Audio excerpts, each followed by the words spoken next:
Alrighty, I thought I'd that's an echo. I thought I'd get outside again today, guys. I'm over at my mate Bill's house, just doing some adventure fit work. I think I've muddled up all those words there.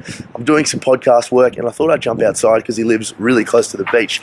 And I'll meditate in a second, but I wanted to just hit up another quick video about tool number 6. So tool number 6 is all about challenging yourself, putting the right habits in place daily, and it's on the same line as mental stimulation and keeping your mind active, so that when unnecessary thoughts come in, they can't spend too much time there. And I'm just crossing the zebra and we're going again, so that when unnecessary thoughts come into your mind, you're able to push them out pretty quickly because your mind doesn't have time to think about those things. And it's more or less an idea of preventing the spiraling and preventing the physical sensations from occurring.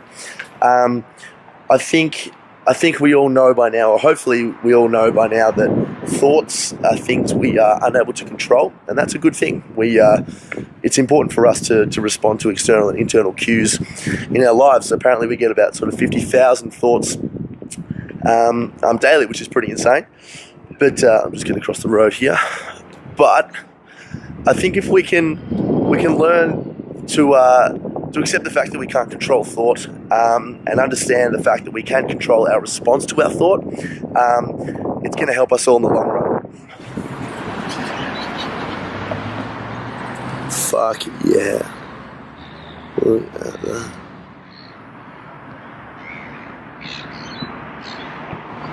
Alrighty, doing the cliche beach walk here.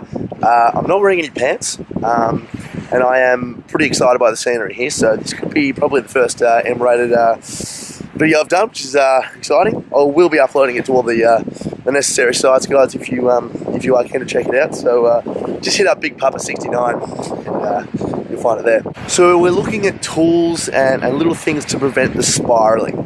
The spiraling of anxious thoughts and symptoms and all that sort of stuff is probably the worst that can happen. And the worst that can happen is panic attacks, but all that stuff really sucks, and that sort of thing can stay with you for years, like it did with me. And I guess that's my goal with all this sort of stuff, is to prevent it from other people experiencing it, because it's completely unnecessary.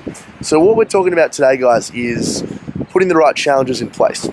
Now, when I first started doing this sort of stuff, I didn't honestly see a whole lot of use to it. I thought little things like getting up as soon as the alarm went off, having a cold shower in the morning as like an added challenge, making sure I read 30 minutes on my book every day, meditation, things like that.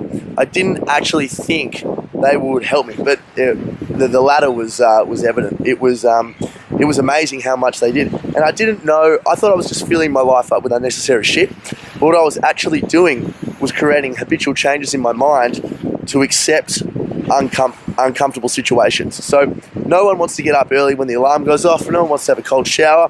People find meditation boring. Reading a book can sometimes get boring to people. But by doing all these little things, I was teaching my mind to accept the harder decision. And that in itself is mentally stimulating. And now when I have bigger things that I have to push forward to achieve, so I'll be doing a video all about finding your passion. And now when I have those big projects and big things to push forward towards, I'm able to accept those little tasks every day and push forward in the event that I will overall achieve my goals. And some of my goals, guys, are for the most part unrealistic and exciting and huge, and they're all the way down the line. But I think it's important to do those. So for me, as a 24-year-old male living in Melbourne in Australia right now, some of my goals are making it to the teams for the CrossFit Games, having $1 million, having $4 trillion gazillion dollars, owning my own house, having a beautiful wife and a beautiful family, co-hosting the biggest podcast in the world, selling my book to over 1 million people and having over 1 million YouTube subscribers and all these sort of things. And when I first started doing all this stuff, writing these goals that seemed ridiculous were exactly that. They were just ridiculous. But by putting little challenges in place every day, I'm able to accept easier just little tasks, and I understand that if I can look back every day and look at how much I've achieved, some of these goals turn out not to be so unrealistic and more just stepping stones for further things to occur. So that's I guess that's the overall goal with putting little challenges in place. It's not so much about just achieving unnecessary shit, and my arm's fucking starting to hurt now, but it's more about creating habitual changes in your mind to accept being uncomfortable. And that can translate to anything in life. This is all an application for internal happiness, and this is another great tool that I use every day, whether it be, like I said, waking up at the crack of dawn, jumping into a freezing cold shower, talking to a hot girl on the street, not so much anymore, but doing things like that. And you can come up with your own as well, guys. Now, let's just finish off with a beautiful shot of the beach. Oh, yeah. And we'll pan this way as well, because I think, there's just a small little ship called the Spirit of Tasmania.